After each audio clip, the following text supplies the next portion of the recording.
Sports are essential to any culture. I'd bet that there isn't a single culture in the world that doesn't have a sport in the heart of it. Canada, hockey. Brazil, soccer. Europe, all of the above. Regardless of which team you support, or even which sport you watch, sports bring people together in a way other events and practices just can't. But why are some sports more popular than others?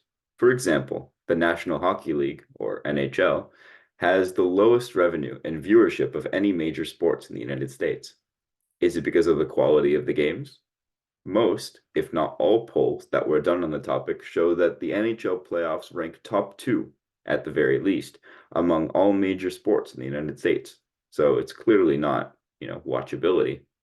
The problem is that the current NHL's commissioner's policy policies have stalled the sport's growth since he took charge, and he should be replaced if the NHL still wants to be seen as a top league in the United States because they are falling out of that spot.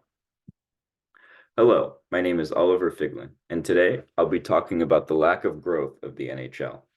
This is a topic that is very personal to me because it sucks that the sport that I love is in horrible hands regarding rulemaking, viewership, officiating, every single possible metric you could think of. First, let's talk about the progress of the NHL before the current commissioner, whose name is Gary Bettman, was appointed. The NHL was created in 1917 when the previous hockey league, the NHA, ceased to exist and the remaining teams formed the new league. The league had several setbacks, the most important of which was the Spanish flu, which killed several players, finally settling in 1924 with six teams who are still around today, nicknamed the Original Six. There were also some other teams that didn't last very long, and they're not very relevant, so we're not going to talk about them. This era lasted until 1967, when six more teams joined the league, followed by another two in 1970. This was the start of the NHL exploding onto the sports scene in the United States, with four more teams forming in the United States in 1972 due to competition from another hockey league attempting to lure players in from the NHL. Despite this unwelcome advances from the other league, the two leagues eventually merged, and by the summer of 1993, there were 26 franchises in the NHL. This was when the commissioner position was created, and Gary Bettman was appointed for the first and only commissioner position in league history. The previous position that the commissioner replaced was the presidency, and there were four or five presidents before him. They switched it because they felt that the president didn't have enough power, and they wanted to combine the NHL president of hockey operations and the NHL president of financial operations into one position. So they created a commissioner position. Now, let's start with why is this a problem? Let's begin by defining what the commissioner is and what his job is. The commissioner of the NHL leads collective bargaining agreements, also known as financial agreements, with the players, teams, and other entities such as advertisers and sports networks, and appoints officials for games such as referees, linesmen, and off-ice officials. Bettman was installed to address three primary issues: expanding the game in the US market, which he actually succeeded in, growing viewership and revenue, and ending labor unrest. Despite only having three tasks, he very awfully failed at two of them. There have been three shortened seasons due to financial issues since he took over as commissioner, and one was even canceled after having years in advance to try to negotiate a compromise with the players' union. This was also those three shortened seasons, those all happened after his position was created, and in the in this 76 years before that the NHL was around, there wasn't a single shortened season. Bettman also impeded the growth in revenue of the NHL by leaving its TV deal with ESPN in the 2000s in favor of a contract with what is now NBC, which is pretty big now, but at the time they were a significantly smaller network, and the deal was a fifth of the monetary worth that the deal with ESPN was.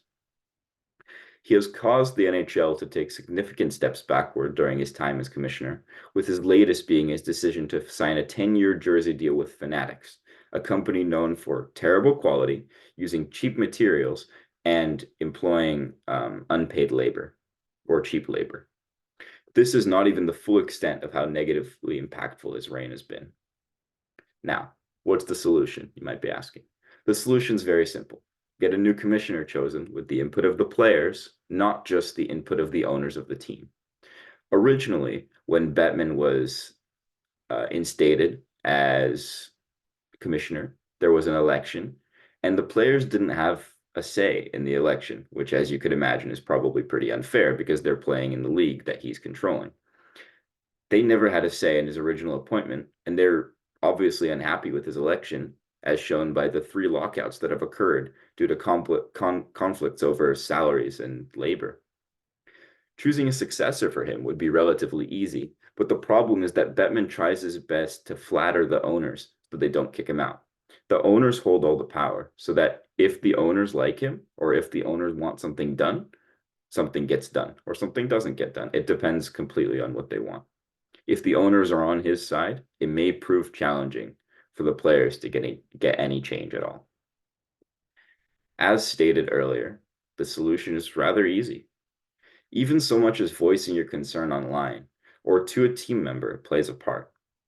This change would have a trickle-down effect, benefiting all levels of hockey, including little kids playing Pee-wee. The issues in the NHL are vast, and honestly, the problem with hockey is that it's not very accessible for kids due to how expensive the equipment is, due to travel costs, due to club costs.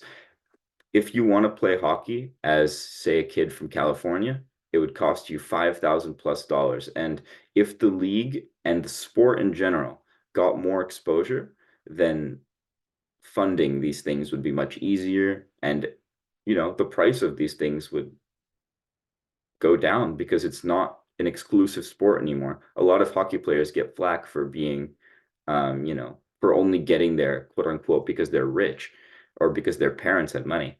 And it's important that that goes away as well in order for hockey to succeed.